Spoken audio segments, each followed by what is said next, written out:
Wisconsin. Sorgi to throw. Four-man rush. Over the middle. High pass. Nick Davis reaches up. Couldn't pull it down at the 30-yard line. A disappointing ending, but what a game in Eugene, Oregon. Welcome to the show. For the second straight year, the Badgers and Oregon provided college football fans with high drama. Oregon won to extend its home winning streak to 21 games, but simply put, football does not get much more entertaining than this. I know it's not a great consolation for you, Barry, as a coach, but it was a terrific game, and it seemed like, again, we've talked about your young players, a lot of new starters. It seemed like for the most part they played like veterans, though, in a real tough environment. They did, and you have to feel as though they're going to learn an awful lot of this, and we can gain a good foundation. And a game like this, under those circumstances, somewhere down the line is going to come back and pay off. They responded. I didn't see them flinch in a very tough environment, and hopefully this should make some other situations down the road a little easier. It was a beautiful night for football, a great atmosphere in Eugene. Let's get to the first half of Saturday's game. It was a raucous Autzen Stadium crowd, and the homestanding Ducks gave their fans reason to cheer fairly early in the game. End around as Keenan Howry runs free for 15 yards inside the Badger 20-yard line. A couple of plays later, it was quarterback Joey Harrington on the receiver screen to Howry, who was able to dart inside the 10-yard line. But the Ducks' drive stalled. They settled for a field goal and an early 3-0 lead. And Joey Harrington, the Heisman hopeful for the Ducks, made his first mistake of the night, throwing this interception as Mike Eccles stepped in front of the receiver for the pick. The Badgers couldn't do anything with it as Jim Sorgi takes a hard hit. The ball popped loose and was plucked out of the air by Darrell Wright. And this time, Oregon was able to take full advantage as Harrington was able to connect with his tight end, Justin Peel, who broke a couple of tackles, worked his way into the end zone, and the Ducks jumped out to a 10-0 lead 9 minutes into the game. A turning point in the contest occurred early in the second quarter when the Ducks roughed punter R.J. Morse, freshman walk-on from Hawaii, making his first appearance in a Badger game. It was a big penalty. Wisconsin kept the football, and then on a 3rd down and long, Jim Sorgi hooked up with Lee Evans for a big first down, a gain of 28 yards. A few plays later, it was Sorgi and Nick Davis with the 18-yard scoring connection, and suddenly the Badgers were alive and well. It was 10-7 Oregon, and that was the score at the half. It turned into a bit of a defensive struggle there as the game moved on to the second quarter. Oregon threw a lot of stuff at you, though, right away, didn't they? Yeah, they threw more exotics and more trick plays and things that you don't prepare for at us in that first quarter than most people do in a season, or that we do in the season anyhow. But our guys just hung on. We gave them some. We gave them some yardage, but didn't give them a lot of points. They had to get a turnover down in there deep to get that touch, and then got a touchdown from us. And those are the things that hurt. When you come back and you analyze it, it all gets back to what we talk about. Don't turn it over. Don't give them a big play. Make them earn everything. All right, a tight football game, and it obviously stayed that way as it moved along. Again, at the half, the Badgers trail Oregon 10-7. When we come back, we'll look at the second half of Saturday night's game in Eugene as the Barry Alvarez Show continues. The Barry Alvarez. With Oregon leading the Badgers by 3 points, let's move on to the second half of Saturday's game. The Badger defense forced a 3-and-out on Oregon's first possession. Then on Wisconsin's first possession, it went right to work, giving the ball to Anthony Davis, who rumbles for 30 yards inside the Oregon 20-yard line. And from there, Sorgi went to the air. Sorgi goes back to throw, sets up, looking, guns it over the middle. Caught by Darren Charles. Touchdown, Wisconsin. Jim Sorgi to Darren Charles, his first collegiate catch, and it's good for 6 points. And the game of seesaw football was on. In Oregon's next possession, the Ducks converted on 3 third-and-long situations. This the longest of the 3, a 3rd and 17. Harrington to Jason Willis for 27 yards. A couple of plays later, it was Harrington again, rolling right, throwing left to his tight end, Justin Peel, and the Ducks were back out in front by 3, but the Badgers responded quickly. Snap, handoff, Davis to the 30, big hole, 35, Davis to 40, Davis to 50, he separates from the field, the 30, 20, 10, 5, touchdown, Wisconsin. But Oregon had an answer this time, going on a long scoring march. Ontario Smith, the transfer from Tennessee, able to bounce outside and raced down the sideline for 51 yards to the Wisconsin 6-yard line. Note the hustle by defensive lineman Erasmus James, who was able to pull him down from behind, but it only delayed the inevitable as Harrington found his running back Maurice Morris, and Oregon was up 24-21. Late in the third quarter, the Badgers attempted to tie the game, but this Mike Allen field goal try was blocked, and the Ducks were able to protect a 3-point lead heading into the fourth quarter of play. Harrington made his second mistake early in the fourth quarter. As he threw this interception, Scott Starks, a freshman cornerback out of St. Louis, stepped in front of Sammy Parker, and the Badgers were back in business. Backfield combo, play fake. Sorgi sets up, goes deep down the middle for Lee Evans, makes the catch at the 15-yard line, inside the 10, inside the 5, and down close to the goal line. After Evans did so much of the hard work, Jim Sorgi was able to burrow his way through traffic, and the Badgers had a 28-24 lead. The Badger defense was able to get a stop as Delonte McGrew helped force this incomplete pass from Joey Harrington. Incomplete pass, maybe a fumble, an either-or call that went Oregon's way. It was ruled incomplete. The Badgers, though, could not move the ball in their next possession, and then the Ducks came right back on a 3rd down and 10.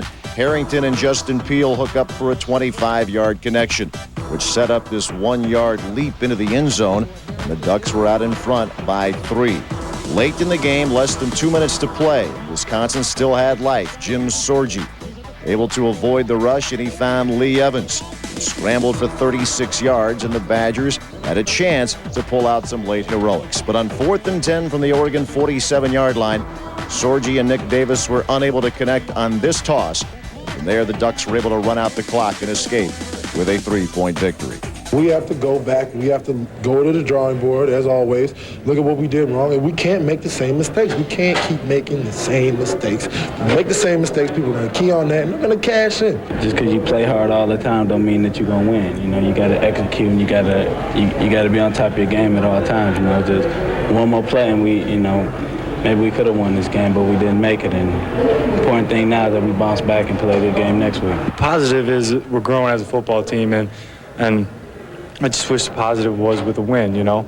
And but we're learning. We got a young team, and we got a long way to go. And you know, we showed that we can play with the top 10 team. This is a top 10 team. I like the way we handled ourselves through it, and we just kept fighting, and you know, we didn't come out with the win on the end, but you know, we lost fighting. We didn't give it up.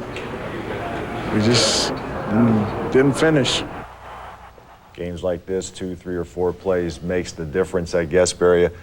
As you look at it, though, the 3rd and longs that Oregon converted, they weren't great percentage-wise for the game, but they made them when they had to. Maybe that was as big a difference as anything. Yeah, I mean, a 3rd and long, you feel as though your chances are pretty good. And normally, that's been one of our strengths is 3rd down situations, and particularly 3rd and long. We've got a nice nickel package, and that's been something that we've been able to execute, been able to get off the field, put our offense back on the field, and they were able to convert them. And you know, there were a couple turnovers we gave them. We miss a field goal. You know, it gets down to some mistakes. In a game like that, you can count a number of different mistakes and say this or that or the other.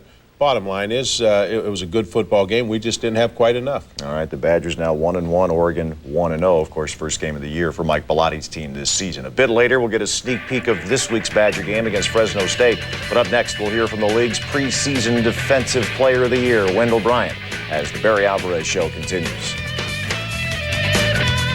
For many athletes, the choice to remain in school or take the big money at the pro level is an easy decision. Last winter, Wendell Bryant had that option: be a high draft pick, make a few $1 million, or play his senior year with the Badgers. Well, for Bryant, the decision was a no-brainer: stay in school. Despite seeing a steady stream of double-team blocking, Bryant was last year's Big Ten Co-Defensive Lineman of the Year, sharing the honor with Minnesota's Karan Riley. Bryant had 6 sacks last fall. In fact, nearly a quarter of his tackles occurred behind the line of scrimmage. Beyond his talent, Bryant seems to have 2 critical ingredients to his success: a love of the game and a burning desire to improve. You have to have a good time with football, you know, through all the week, you know.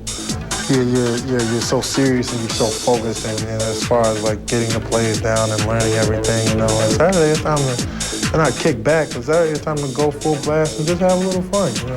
My mother always told me, if you're doing something that's not fun anymore, you're not gonna do it. Here on the keeper, Rick John. Michael Bryant. I'm never satisfied with as far as my production and things like that. You know, I always want to be the best, and I always want to go out there and fight and play as hard as I possibly can. And my main thing about going out there and playing is just contributing to the football team. You know, any way that I can help the team win, I would help them win. You know, if somebody stepped up, you know, and I wasn't playing up to my level, and they came in the game and they were playing up to their level, I'd cheer them on. Many young football players grow up hoping to be the next Brett Favre or maybe Randy Moss. For Bryant, he had his eyes on one of the game's best defensive linemen. Bruce. Sacked in the end zone by Bruce Smith. Bruce was my idol, man. Bruce, he's just such a tenacious player, you know. I just used to watch him as a kid, and it just seemed like he was going like 1,000 miles an hour, just faster than everybody else, and he was always where he needed to be, always in the backfield. And now as I'm older and I look at him on film, you know, I see his techniques and everything, you know, as far as his veteran, as far as him being a veteran, you know, I just, you know, try to learn like that. As a veteran of the group, the senior from St. Louis is ready and willing to help the younger players any way he can. Just keep your head in your books and just worry about football, you know, and everything else will take care of itself, you know. People worry about having fun and things like that. Those things take care of themselves. They happen, you know, innately. If you're going out there and you're winning football games, you'll have fun. So just focus on your business, handle that first, you know, and anything they need to learn as far as, you know, where to be, you know, taking the proper steps, things like that, technique, you know, I tell them anything that they want to know. For the next generation of Badgers, rather than trying to be the next Bruce Smith, perhaps they'll aim to be the next Wendell Bryant. When we talk about defensive linemen, statistically we talk about sack totals, but Barry, is it fair to say with a guy like Wendell that his contribution goes well beyond the statistics? Absolutely. You know, it's difficult to judge him on numbers because people are going to set their protection towards him and give him a little extra attention. Just his attitude and the way he goes about his business, his leadership, and what he brings every day to practice, not only just the game. I mean, he adds so much to our football team and gives our young guys something to look to and something to shoot for. And he's what our program's been built on. Fun guy to be around, smart guy too. I mean, he is a smart young man. Yes, he is. He worked for Merrill Lynch this summer, did a tremendous job, and I think they enjoyed him, and I think he learned a little bit. Yeah, I think he did. Nobody's going to pull the wool over Wendell's eyes down the road. You are right about that. We will take a break. We'll preview the Badgers' next game against Fresno State coming up. But first, we're moving into new digs on the UW campus. On the UW-Madison campus this past week, I'm sure you've seen a lot of trailers, bed lofts, tired parents, and new students looking lost. It takes a lot of coordination to make the process of moving thousands of students onto campus and making them feel at home. Corey Miller shows us two student groups that help make this dramatic change for a new student a positive one.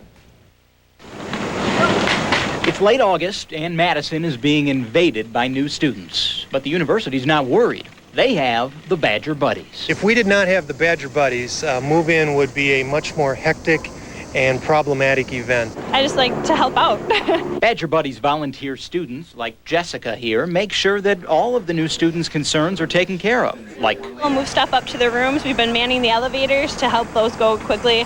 We've been checking people in, giving them their keys, helping with storage downstairs, getting the lofts, the carpeting, that kind of stuff. and that's just moving in day. For the days that follow, well, the university's got that covered too. Good job, Amy. Good job. Members of the university-based group Students Orienting Students, or SOS, are using their wits and learning valuable teamwork skills. After the physical challenges are over, these students will be fully prepared to help with many issues that newer students face. Puts them in a vulnerable position in some ways, and also gets them the feeling that that there's going to be support for them, that they can rely on one another, and that helps them to be more supportive of the new students. Well, when we go into the residence halls, it's really neat because you're helping the freshmen move in. They have tons of questions, and they're basically, it's their free will to ask you anything that comes to their mind, and they really have to trust you to give the right answer. And it's just the same here. You have to trust that the people that you're working with know what they're doing. So I think that's exactly the same. From moving in to settling in, groups like Badger Buddies and SOS are making the stress of change for new students a little easier to deal with. I'm Corey Miller for the Barry Alvarez Show. You should know that all Badger Buddies and SOS members are volunteers, and with their help, more than 6,000 freshmen are expected to start classes September 4th with a little less anxiety. We'll take a break. Up next, a quick look at a very good Fresno State team that comes to town this weekend as the Barry Alvarez Show continues. Bulldogs this Saturday at Camp Randall Stadium. Kickoff time just after 11 o'clock. Now, Fresno State opened the season with the win at Colorado and is hosting Oregon State Sunday night. Now, this, if you don't know, Fresno State's pretty good. I mean, they have a lot. It seems like skilled players, and I'd heard a lot about their quarterback. I was impressed how physical they were. Defensively, their secondary came up and really supported the run, contested every pass, were physical on ball carriers. I thought their front seven looked very physical. I was very impressed with their defense. Offensively is kind of how they've made their name, but that's a very good football team, and I think they've been kind of waiting for this season. They've kind of taken on all comers, and they go into a tough environment at Boulder and walk out of there with a win. And tonight they're playing Oregon State, and so we'll have our work cut out for us, and we definitely have to improve and take the things from this game, what we've learned, and make sure we clean some things up. No, it's a big game for your crew. Good luck to you on Saturday. Badgers against Fresno State at Camp Randall Stadium. That does it for this week. Join us next time when we'll hear from nose guard Ben Herbert, and we'll also look back at game number 3. The Badgers take on Fresno State. Thanks for watching. Barry Alvarez Show is sponsored by Adidas, Fiduciary Management, General Casualty, Gordon Flesh Company, Kennedy Hahn, M&I Bank, MCP Company, Mendota Gridiron Club, Miller Brewing Company, Robert W. Baird & Company, Wisconsin Energy Corporation, and Wisconsin Cable Communications Association.